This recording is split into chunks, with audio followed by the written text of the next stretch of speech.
रूस यूक्रेन की जंग ने सिर्फ जमीन का नक्शा नहीं बदला, आसमान का रास्ता भी बदल दिया है।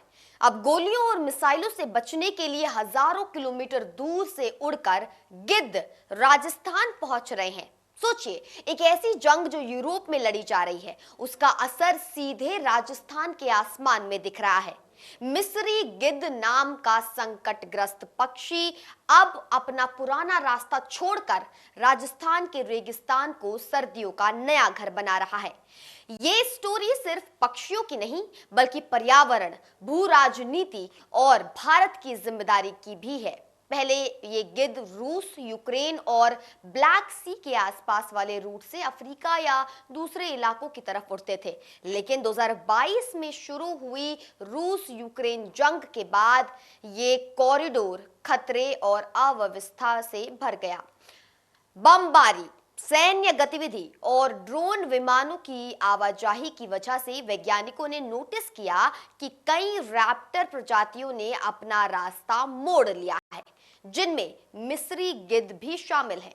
अब ये पक्षी ब्लैक सी और यूक्रेन के ऊपर से जाने के बजाय और ज्यादा पूर्व की तरफ झुककर सेंट्रल एशियन फ्लाईवे से दक्षिण एशिया की ओर आने लगे हैं।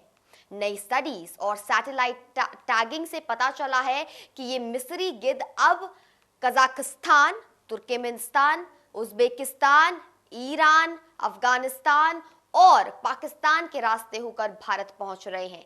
इनकी लंबी उड़ान लगभग 1600 किलोमीटर या उससे भी ज्यादा की हो सकती है, जिसे ये 12 से 15 दिन में तय कर लेते हैं। रिसर्चर्स ने 2022 से 2024 के बीच कई मिस्री गिद्धों पर जीपीएस ट्रैकर लगाए और पाया कि अब उनकी विंटर माइग्रेशन का अंतिम ठिकाना बहुत बड़े पैमाने पर राजस्थान बन रहा है।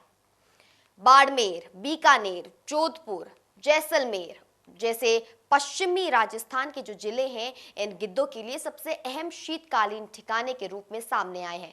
रेगिस्तानी इलाकों में खुले मैदान, ऊंट पशुओं की मौजूदगी, खाने के लिए शव और अपेक्षाकृत सुरक्षित माहौल इन्हें यहां रुकने के लिए आकर्षित कर रहा है। विशेषज्ञों के मुताबिक सेंट्रल एशियन वल्चर प्रोजेक्ट के डेटा ने साफ दिखाया कि दुनिया भर के माइग्रेटरी रेंज में मिस्री गिद्धों के लिए राजस्थान सबसे महत्वपूर्ण शीतकालीन ग्राउंड बन चुका है। मिस्री गिद्ध एक ग्लोबली एंडेंजर्ड प्रजाति है, यानी इसकी संख्या दुनिया भर में तेजी से घट रही है और इसे बचाने के लिए अंतर्राष्ट्रीय स्तर पर प्लान बन रहे हैं।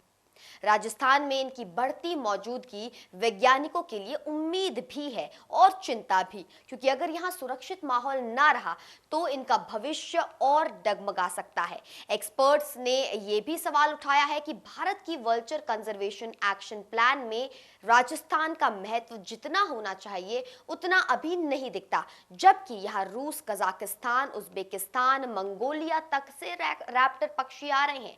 एक तरफ जंग से बचकर ये गिद्ध भारत पहुंच रहे हैं, दूसरी तरफ यहां भी इन पर खतरा कम नहीं है। पशुओं को दी जाने वाली कुछ दर्दनाशक दवाएं जैसे एस्क्लोफेनेक और कोटोप्रोफेन, जब गिद्ध उन मरे हुए पशुओं का मांस खाते हैं तो उनके लिए जहरीली साबित होती हैं। कई गिद्ध हाई वोल्टेज बिजली के तारों से टकराकर भी मर जाते हैं, जिस पर वन विभाग और बिजली कंपनियों के बीच बेहतर समन्वय की जरूरत बताई जा रही है। रूस यूक्रेन युद्ध ने दिखा दिया कि इंसानों के फैसले सिर्फ बॉर्डर नहीं, पूरे इकोसिस्टम को हिला देते हैं। जमीन पर शरणार्थी बनते हैं और आसमान में गिद्ध। माइग्रेटरी बर्ड्स के लिए बने इंटरनेशनल फ्लाईवे अब युद्ध, जलवायु परिवर्तन और शहरीकरण की तिहरी मार झेल रहे हैं और उनकी सबसे सुरक्षित पनागाहें अब भारत जैसे देशों पर निर्भर की जा रही हैं। अगली बार जब आप राजस्थान के आसमान में गिद्धों का चक्र लगाते झुंड देखें तो याद रखिए, ये सिर्फ कोई आम पक्षी नहीं, हजारों किलोमीटर दूर युद्ध से भागकर आया एक जीवित संदेश है। सवाल ये नहीं है कि गिद्ध हमारे यहाँ क्यों आए, सवाल ये है कि क्या हम इन्हें इतना सुरक्षित आसमान दे पाएंगे कि ये हर सर्दी लौट कर आ सके। आपकी क्या टिप्पणियां हैं, क्या प्रतिक्रिया हैं, मुझे कमेंट सेक्शन में जरूर बताएं। मैं निकिता रावत फिर मिलती हूं कुछ ऐसे ही वीडियोस के साथ। देखने के लिए धन्यवाद।